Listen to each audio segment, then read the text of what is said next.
اللهم صل على محمد وعلى آله وأصحابه وبارك وسلم تسليما كثيرا كثيرا بسم الله الرحمن الرحيم نحمده ونصلي ونسلم على رسوله الكريم اللہ رب العزت نے میری اور آپ کی بلکہ قیامت تک آنے والی ساری دنیا کے سارے انسانوں کی دنیا اور آخرت کی پوری کامیابی اپنے پورے کے پورے دین پر چلنے میں رکھی ہے۔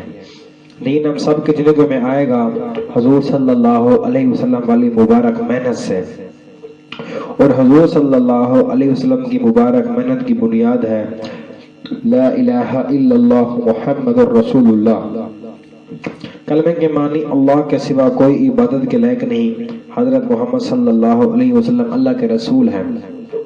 کلمے کا مقصد کہ ایک ہی اللہ سے سب کچھ ہونے کا یقین، اللہ کے حکم ارادے کے بغیر مخلوق سے کچھ نہ ہونے کا یقین ہم سب کے دلوں میں آ جائے، اور حضور صلی اللہ علیہ وسلم کے مبارک طریقوں پر چل کر دنیا اور آخرت کی کامیابی کا یقین ہمارے دلوں میں آ جائے، اور حضور صلی اللہ علیہ وسلم کے طریقوں سے ہٹ کر غیروں کے طریقوں پر چل کر اس کے اوپر 100% دنیا اور آخرت کی ناکامی کا یقین ہم سب کے دلوں میں آ جائے۔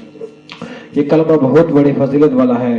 حدیث کا مفہوم ہے کہ لا الہ الا اللہ کا اقرار کرنا جنت کی کنجیاں ہیں، اور حدیث میں آتا ہے کہ لا الہ الا اللہ والوں پر نہ موت کے وقت وحشت ہوگی نہ قبروں کے وقت، اور حدیث میں آتا ہے کہ تمام اذکار میں افضل ذکر لا الہ الا اللہ، اور تمام دعاؤں میں افضل دعا الحمدللہ۔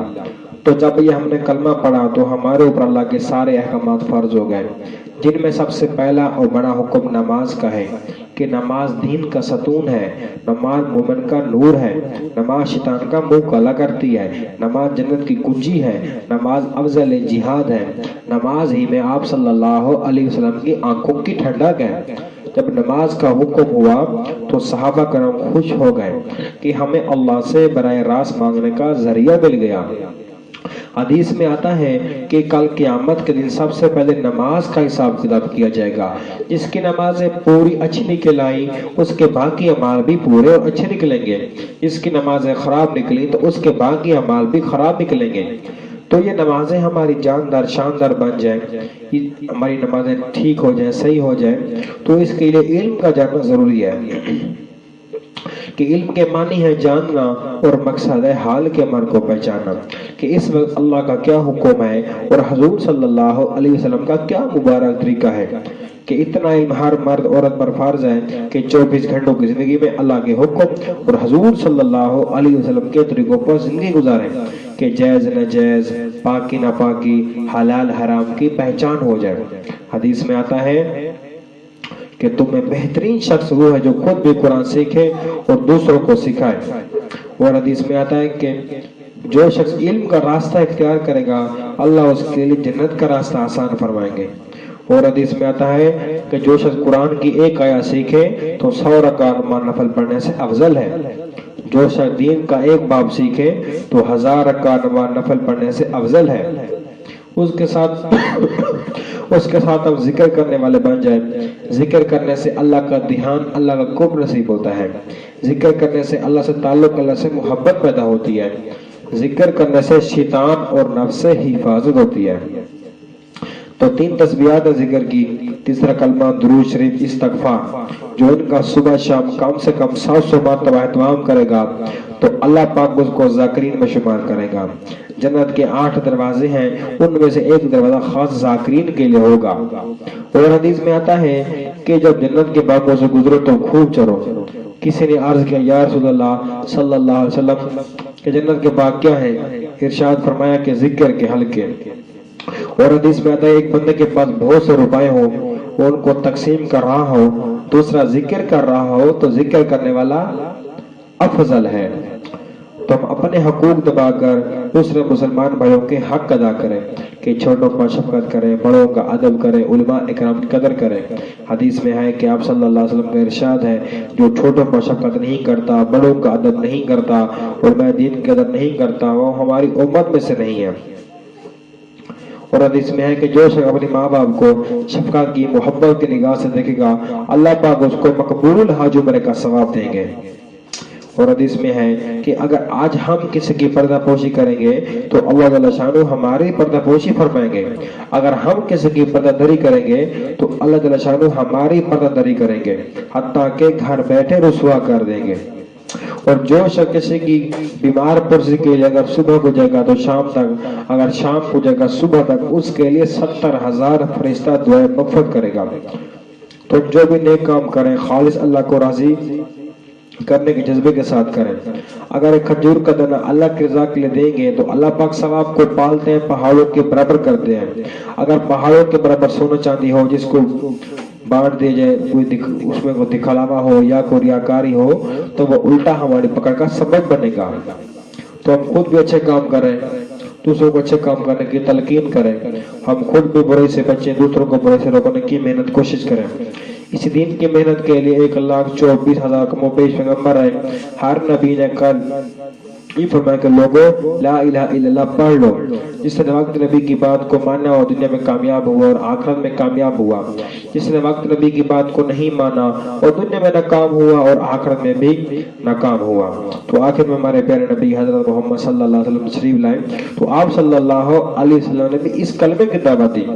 تو حجۃ الوداع کے موقع پر آخری خطبے پر اللہ کے نبی نے سب صحابہ کو اکٹھے فرمایا کہ میرے صحابہ، کیا میں نے اللہ کا دین اب تک پہنچا دیا؟ تو سب صحابہ یک زبان ہو کر فرمایا اللہ کے نبی آپ نے دین پہنچا بھی دیا اور آپ نے اس کا حق ادا کر دیا۔ تو اللہ کے نبی نے انگلی اوپر کر کے 3 بار کہا اے اللہ گواہ رہنا، اے اللہ گواہ رہنا، اے اللہ گواہ رہنا، میں نے حاضرین تک دین پہنچا دیا، اب ان کا کام ہے غائبین تک پہنچانا۔ وہ غائبین کون تھے؟ ہم اور آپ تھے۔ تو صحابہ کرام یہ دین ہم تک پہنچایا۔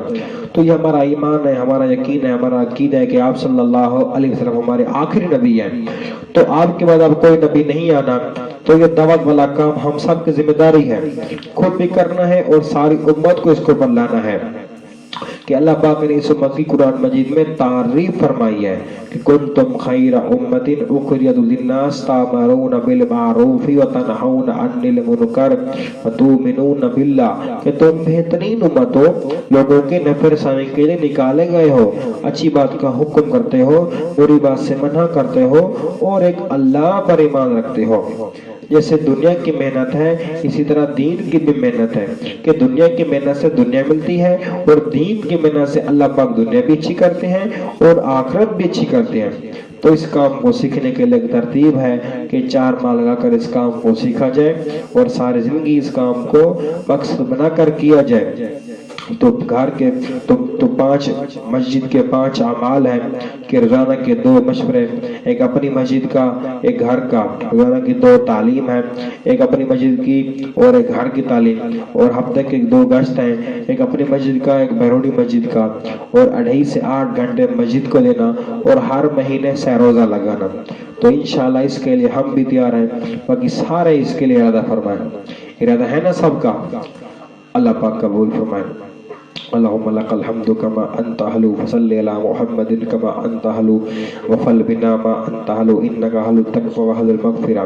اللہم عافینی فی جسدی وعافینی فی بصری واجعلہ الوارث منی لا الہ الا انت حلیم کریم سبحان اللہ رب العرش العظیم والحمد للہ رب العالمین۔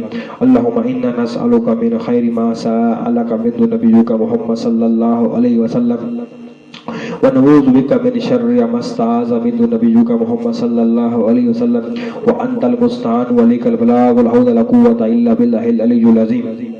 ربي اجعلني مقيم الصلاة ومن ذريتي ربنا وتقبل دعاء ربنا اغفر لي ولوالدي وللمؤمنين يوم يقوم الحساب۔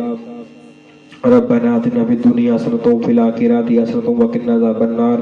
اللهم اغفر للمؤمنين والمؤمنات والمسلمين والمسلمات استغفر الله الذي لا إله إلا هو الحي القيوم وأتوب إليه۔ سبحان الله وبحمده سبحانك اللهم وبحمدك نشهد أن لا إله إلا أنت نستغفرك ونتوب إليك۔